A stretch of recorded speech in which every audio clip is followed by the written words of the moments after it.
si una lengua está más de un lado que de otro, pero en general en el mundo hoy en día se reconocen 100 familias de lenguas. A una de estas familias corresponde el español, precisamente. A otra familia de lenguas corresponde el otomí, el pame. De eso vamos a dar unas generalidades. Y claro, hay un conjunto de lenguas que no se han podido clasificar en una u otra familia, sobre todo por falta de investigación, por falta de datos. Sí hay, claro, pero este número de 100 es interesante tenerlo como un referente. ¿Por qué? Porque si ustedes le echan un ojo al mundo, resulta que América, el continente americano, concentra 2/3 partes de esas 100 familias. Y eso es impresionante. Pensar que de la diversidad de lenguas, les digo estas cosas que no están en las revistas del consultorio del dentista, de esta diversidad de lenguas, la gran mayoría de familias se reconocen como de origen del continente americano, 2/3 partes, ni juntando el conjunto de familias de lenguas de África, que son muchas, de Asia, que son muchas, de Oceanía, de Europa, se llega al número de familias de lenguas que tiene el continente americano. Y una de esas familias de lenguas es la que se ha conocido como la familia de lenguas otomangue. ¿Por qué se le llama así a estas familias? A la indoeuropea. Bueno, pues por el caso de la indoeuropea son referencias geográficas a los extremos donde geográficamente se hablan estas lenguas. Entre la India y Europa es donde se gestaron las ahora conocidas como lenguas indoeuropeas, junto con lenguas de otras familias, por supuesto. No solamente es un bloque de lenguas indoeuropeas, el inglés, el francés pertenecen a esta familia de lenguas, pero decía, enfocando el tema de la familia de lenguas otomangue, es porque por el lado norte tenemos a las lenguas otonianas u otopames, y hacia el sur tenemos o teníamos a las lenguas mangues, extintas de África, perdón, de América Central. Estas lenguas se dejaron de hablar. Bien, pues centrando la atención en las familias, en la familia de lenguas otomangue, vieran que hemos perdido ya terreno lingüístico hacia el sur. El mangue, que se habló en Centroamérica, el sutiaba, son lenguas extintas, y la extinción lingüística, por desgracia, sigue avanzando. A esta familia de lenguas perteneció el chiapaneco, el pueblo y lengua que le da nombre a uno de los estados de la República Mexicana. Todavía los últimos hablantes se documentaron, se registraron a mediados del siglo pasado. Es una lengua que podemos considerar la prima del zapoteco, que hoy por hoy en Oaxaca pues es la frontera al sur de esta familia de lenguas otomangues, A esta familia, además del zapoteco, pertenecen las lenguas mixtecanas, el mixteco, el cuicateco, entre otras, de Oaxaca, de Puebla, de Guerrero. Y bueno, llegando al conjunto de lenguas denominadas otomangues, sabemos que son las lenguas que se hablan aproximadamente de Tlaxcala, Estado de México, hacia el norte con los estados de Hidalgo, parte de Puebla, parte de Veracruz, Michoacán, Guanajuato, San Luis Potosí, y esto, bueno, se dedicará ahora la presentación, algunas de estas obras. También dentro de esta revisión general que estamos haciendo, pues vale la pena también las cifras respecto al número de hablantes. Sabemos nosotros que por el censo del año 2010 se estiman en México un total casi de 7 millones de personas que declaramos, me permito incluir, hablar una lengua indígena, y el conjunto de lenguas otomangues, de esos casi 7 millones de hablantes, 6.913.000 representan 2.052.000 y fracción hablantes, que es pues un porcentaje muy alto, dos séptimos hablando algebraicamente. Y de estas lenguas de las que ahora vamos a hablar, pues hay un gran contraste, porque no todas tienen ni la misma unidad lingüística ni la misma proporción o número absoluto de hablantes. Por ejemplo, en el caso del otomí, el conjunto de lenguas que conocemos como otomí, su conjunto de variantes, de acuerdo con el censo del INEGI del año 2010, lo declararon hablar de 3 años o más 288.000 personas. Esto contrasta muchísimo con el tlahuica, otra de las lenguas otomangues que se habla en el Estado de México, que declararon hablar solamente 745 personas. Y en medio están el mazahua, una lengua del Estado de México, de Michoacán, que declararon hablarla, en el año 2010, 136.000 personas. Después está el pame, con 11.627, seguiría el chichimeco jonás, con 2.295, y el matlatzinca, con 1.106 hablantes. Estas son el conjunto de lenguas, de variantes, que es un tópico interesante del que quizás nos hable Bernard, por la idea que tenemos de que el otomí y el mismo náhuatl son una sola lengua, pero la realidad es que no. Y sin entrar en esos detalles, mucho menos para otras lenguas, pues comenzamos ahora a profundizar y a dedicarnos a la presentación de las obras que la Universidad Nacional Autónoma de México, por vía del Instituto de Investigaciones Antropológicas, pone ya al alcance del público, ediciones en las que ha participado la doctora Yolanda Lastra aquí con nosotros. Y para darle la palabra a nuestro colega Bernard Burg, voy a leer brevemente unos aspectos de su carrera académica. Él tiene estudios de doctorado y de posgrado en universidades de Austria, de Italia. Sus trabajos sobre teoría fonológica fueron tema de su disertación doctoral, al mismo tiempo que hacía estudios en el Instituto de Lenguas y Literaturas Extranjeras de la Universidad de Génova, en Italia. Estuvo también en postdoctorados en Alemania y fue acreedor a becas muy importantes tanto en ese país como en Austria. Sus campos de especialización son la fonología y la prosodia, la morfología, la tipología e historia lingüística. También tiene estudios sobre el vasco, sobre historia de la lingüística.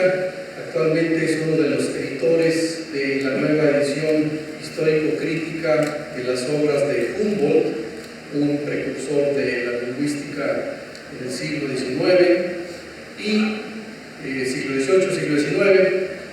Tiene también un conjunto de publicaciones se dedica a la edición estudios sobre lenguas románicas, a la que pertenece el español, y también trabajos sobre lenguas no europeas, los ha hecho además del vasco con 2 lenguas indígenas mexicanas, el tarahumara y el maya yucateco. Prepara una edición sobre una gramática misionera de la lengua huasteca de Bernardo de Quirós, y participa también con un trabajo para el Archivo de Lenguas Indígenas de México que coordina la doctora Lastra, dedicado al PAME central, al idioma PAME central de la región de Santa María Acapulco, en San Luis Potosí. Bernard, es un gusto tenerte. Tienes la palabra.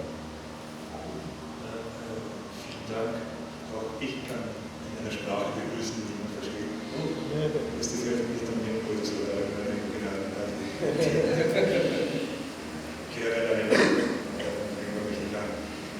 Antes de todo tengo que pedir disculpas por mi español tan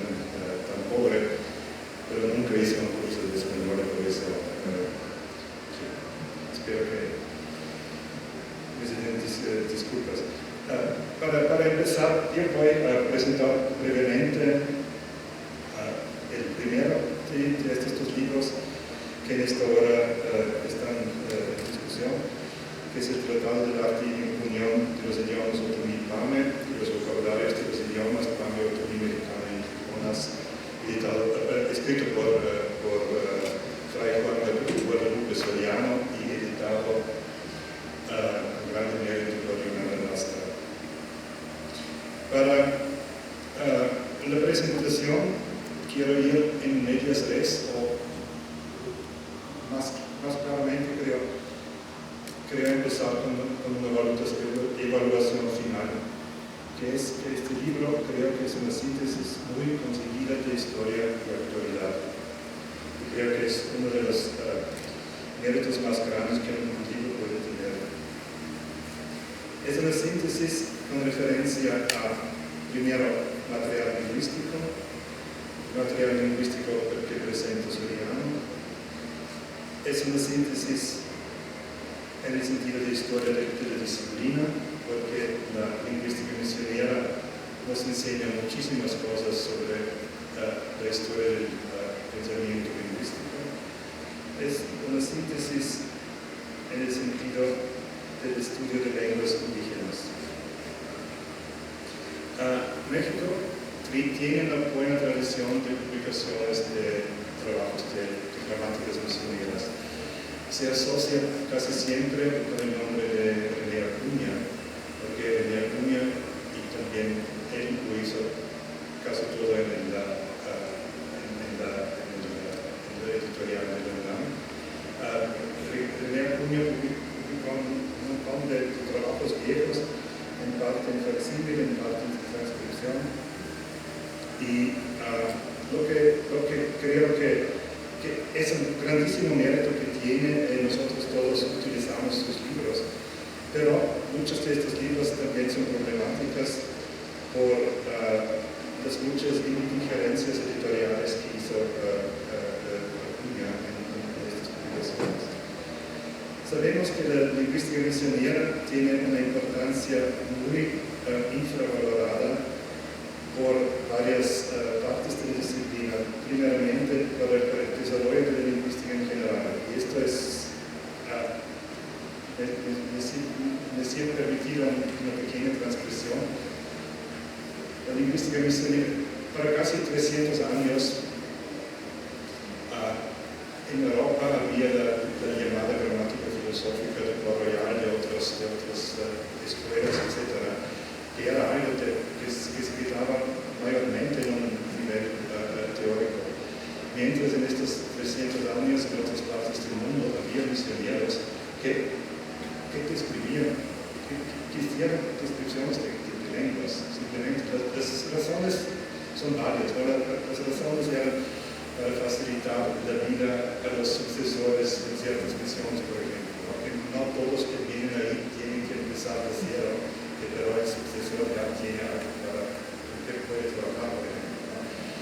Yo también creo que en parte lo hicieron porque estaban aburridos, porque simplemente no tenían había muchos misioneros que eran intelectuales y no había ningún trabajo intelectual en estas zonas. Y no sé, el diario no es contemplación, no es trabajo intelectual en el sentido estrecho. Y por eso creo que se ve que para muchos misioneros la descripción de lenguas y la concepción de la gramática y de ocuparse de esto era una diversión intelectual simplemente, ¿no? Yo creo que hay que tener en cuenta todas las razones que uno puede tener para hacerlo. No sé, nosotros también nos preguntamos por qué lo hacemos, ¿no? Hay algo de bonito sobre eso. Y sí.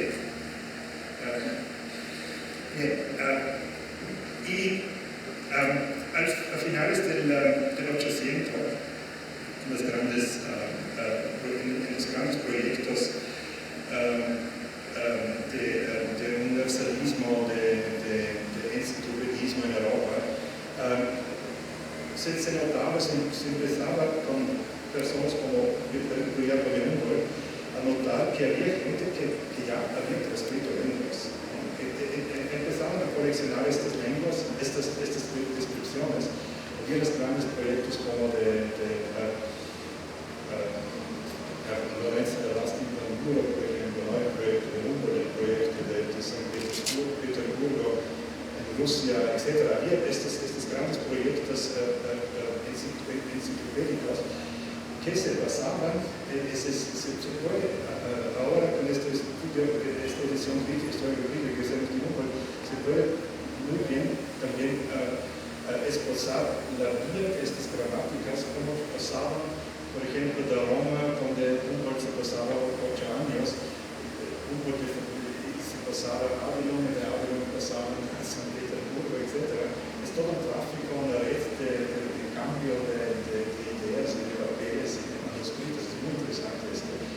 Y después de este momento, estas descripciones toman una importancia verdaderamente fundamental en el proceso de formación de la lingüística moderna en Europa. Eso es algo que es muy transcurado en la historia de la lingüística, pero es un aspecto muy, muy importante. Claramente, las gramáticas misioneras, el otro aspecto que quizás es el aspecto más importante, es el conocimiento de las lenguas indígenas. Las gramáticas misioneras normalmente son los documentos más antiguos que tenemos de estas lenguas, porque las lenguas no eran transcritas, eran transcritas en los códices o otras cosas, pero no eran, esto no se puede considerar como un material lingüístico en el sentido estrecho, es muy limitadamente, ¿no? Mientras que las colecciones que hicieron los misioneros han sido verdaderamente trabajos empíricos, y hoy es muy importante, por ejemplo, tomamos un poco de trabajo de Mesa de Tarahumara, los 300 años que tenemos de historia documentada de Tarahumara es porque los misioneros han transcrito simplemente lo que sabemos, y eso nos ayuda también a la reconstrucción, etc. El soriano es un ejemplo de esto. La tradición en México de edición, de hacer ediciones de este tipo, ha sido particularmente fecunda y creativa. Creo que todavía se debería hacer un proyecto de una verdadera historia de la lingüística misionera en México. Yo creo que todavía no existe, y es difícil también porque todavía encontramos, no sé, quizás que nos ponemos juntos, todos juntos, y lo hacemos en proyecto internacional y lo hacemos. Creo que sí debe tener buen éxito de hacerlo. Sí, uno de los problemas es que todavía se encuentran nuevos manuscritos viejos. Que Fernando ha mencionado, que era en Berlín hace 2 años, por pura casualidad, ¿no? Hay un manuscrito de un severino Bernardo de Quirós sobre el Tenec, sobre el Huasteco, de 1711. Se sabía que existía, porque lo mencionó Viñasa, pero después de Viñasa se da por perdido. No se tiene más trazas de dónde podría ser, ¿no? Por pura casualidad lo encontré en una biblioteca en Berlín, que estaba ahí, que ellos tampoco sabían que lo tenía. Ella ordenaba algo, un libro, un catálogo, me dan este cosa y era y está dentro de este manuscrito. Y no podía creer de tener en mano el original del manuscrito, que tiene un trabajo que no está publicado, que se sabe que existe. Y estas son cosas que todavía pueden pasarse, pero son cosas que aquí con Soriano, lo que tenemos aquí con Soriano, creo que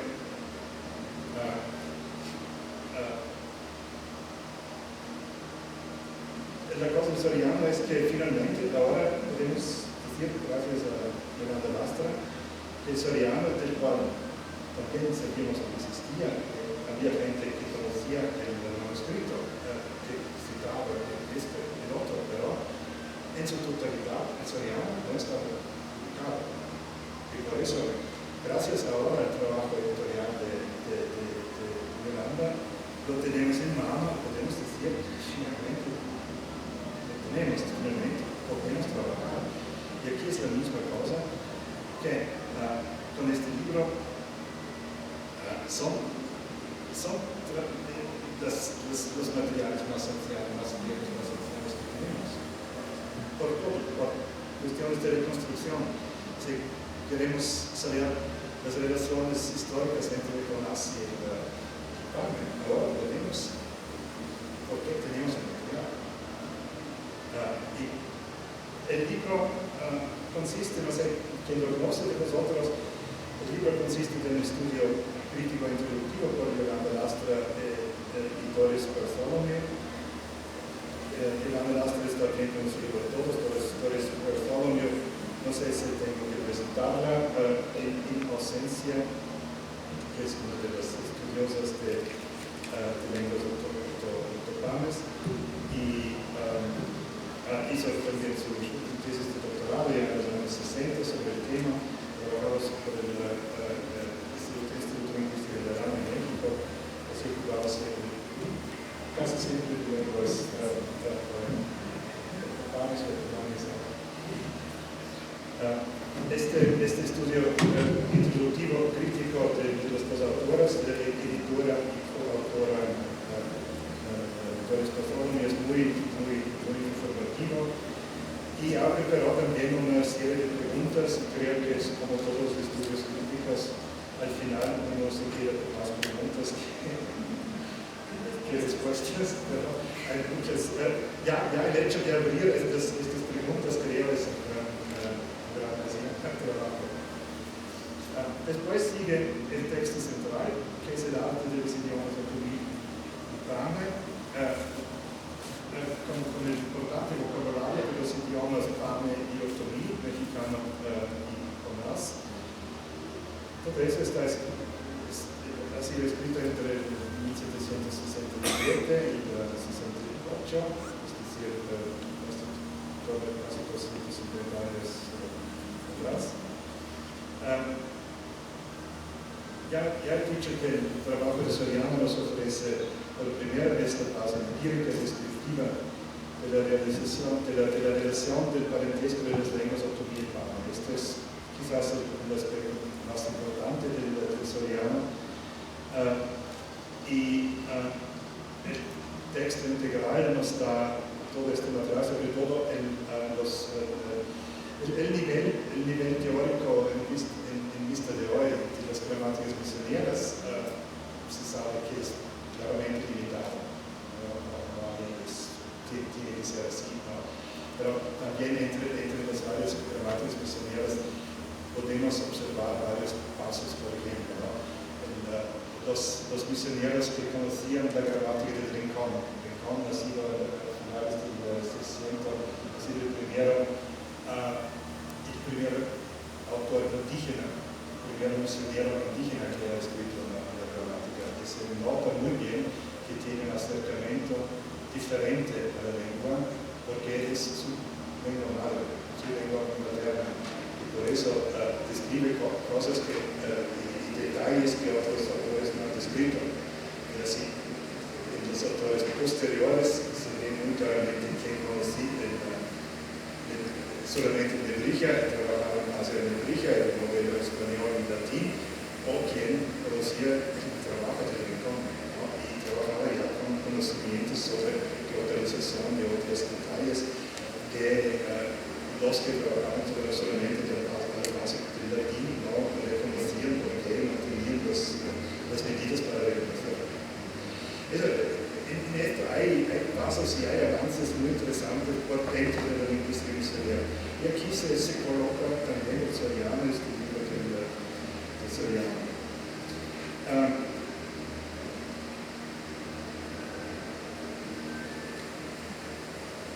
Creo que la parte más interesante es la parte lexicográfica.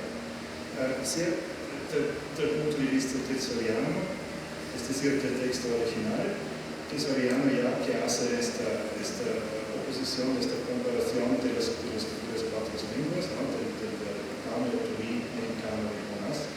Es decir, ya ahí podemos hacer utilizarlo como base analítica.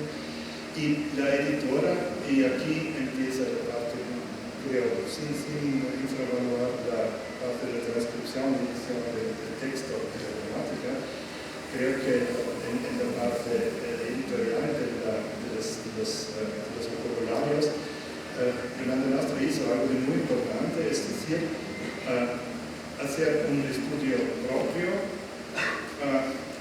sobre la lengua del baile, Pacula en Hidalgo, y oponerlo a la misma estudio, a la misma lista de palabras del Soriano, y así darnos la posibilidad de hacer una comparación entre el vocabulario viejo y el vocabulario moderno. Y esto es lo que yo quería decir al principio con la síntesis muy feliz que presenta este libro para mí, de los dos aspectos históricos y actuales, ¿no? Y además, Leonardo incluye algunas páginas de comparación sobre estas listas de palabras, y también hace una comparación de, creo, algo como 125 palabras del Soriano, del vocabulario Jonás del Soriano, con las palabras correspondientes de la misión de los chichimecos de hoy. Muy importante, por una visión de un punto en este libro, son los cuatro apéndices.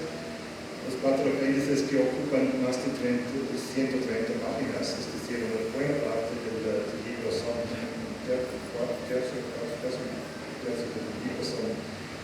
los apéndices. Los apéndices son vocabularios que siguen la misma ruta de comparación, es decir, incluyen vocabulario que hizo Elchini Vesla del Carmen de Santa María de Acapulco y del Carmen de la Palma, que es una importante comparación. Y se incluye los dos